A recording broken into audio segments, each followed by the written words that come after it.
To other stories now, President Muhammed Buhari says the country has pledged an additional $550,000 as its contribution for the building of the Great Green Wall Secretariat.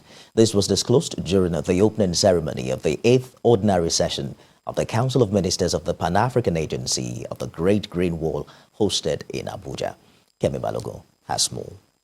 This first standalone comprehensive climate change legislation in West Africa applies to both public and private entities within Nigeria's territorial jurisdiction.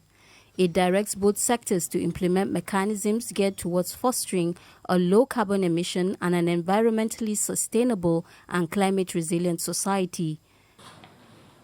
Experts at this two-day event organized by the Climate Parliament believe that legislatures, private sector and civil society play critical roles in empowering governments to take urgent and strategic actions towards mitigating and adapting to climate change.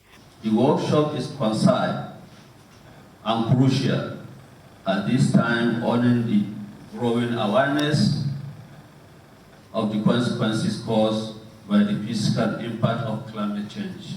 The idea is to equip them with the understanding of what climate change means, equip them with an understanding of what the Climate Change Act is, and what their duties and roles are as MDAs, ministries, departments, and agencies. Finance and a time frame to inaugurate the Climate Council remain a source of concern for these participants. For every program, there's a need for domestication. And for domestication to happen, you need finances. So if you look at the NDCs and if you look at the Act itself, there are different areas of program. What needs to be done is that there is a need to inaugurate this council, and the time is now, not yesterday. You can see the connection, the interaction. This has to be a global action. We have to ensure that this Climate Act, not just to be called an act, but how do you implement it, not just the MDAs, but the society as a whole? How do you galvanize our youth, our women, to ensure, especially those are the people that bear the brunt of this climate change catastrophe?